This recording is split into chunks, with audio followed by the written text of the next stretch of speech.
Hello and welcome to the first video in the Green Energy Awareness series. Today, we will be discussing some of the science behind nuclear power, how it is released, and nuclear power's impact on the planet.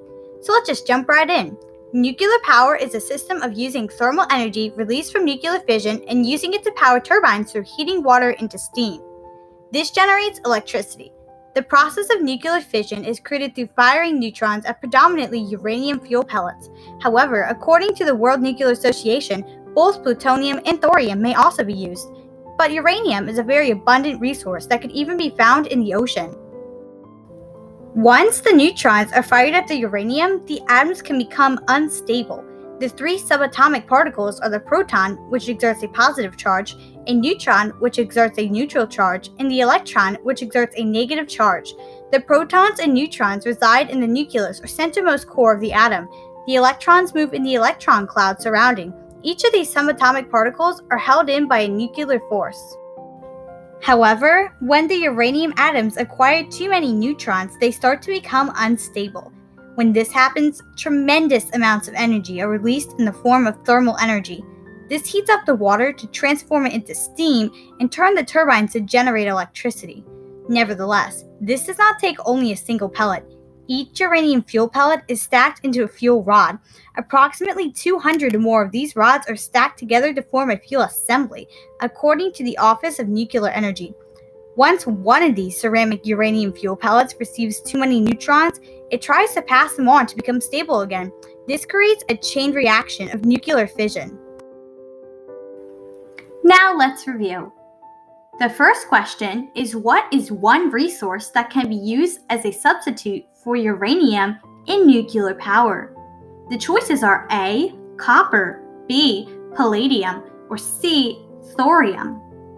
And the answer is C, thorium. Now it's time for our second question. Which subatomic particle is released upon the fuel pellets in nuclear fission? A is a neutron, B is a proton, and C is an electron.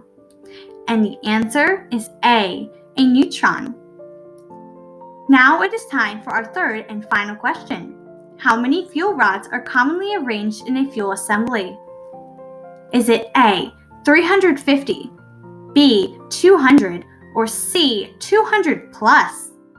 And the answer is C, 200 plus. As you now understand some of the process of generating nuclear power, you might be wondering if this is all too good to be true. Is there really a solution that provides high levels of generated electricity with little environmental impact? Indeed, the World Nuclear Association states that nuclear power provides no greenhouse gas or air pollution while in operation.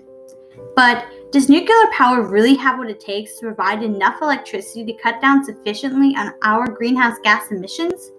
Well, according to the U.S. Energy Information Administration, one nuclear fuel pellet provides just as much energy as 150 gallons of oil.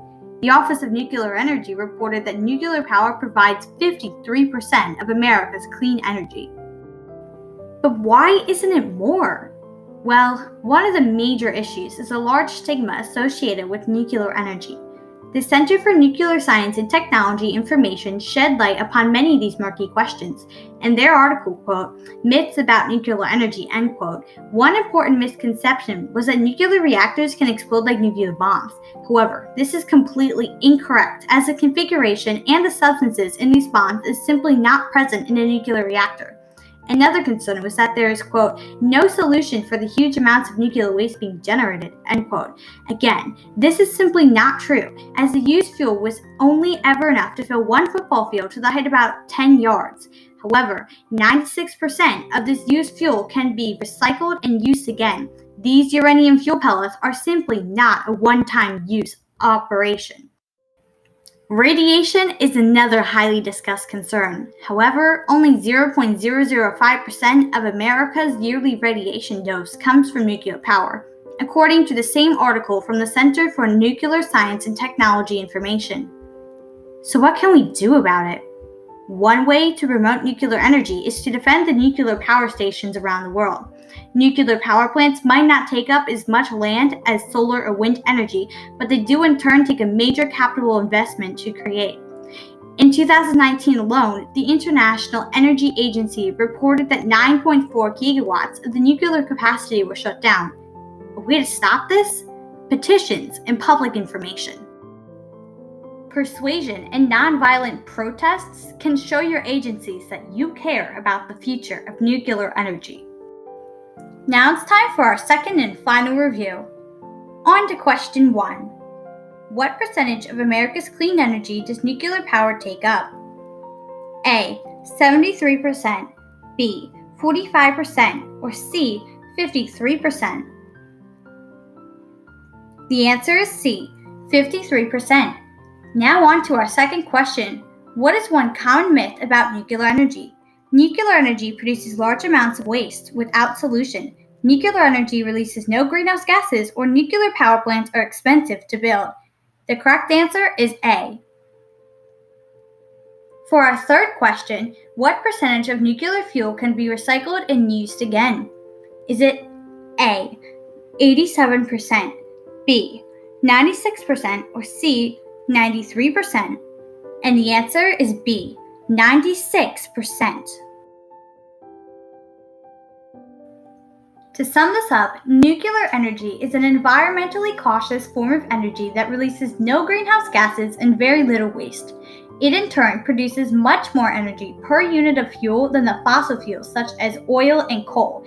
Nevertheless, the public and political support for this form of energy is limited. As such, much education is needed for this form of energy to grow in popularity and help us reduce our carbon footprint. Thank you so much for watching, and continue to protect the planet.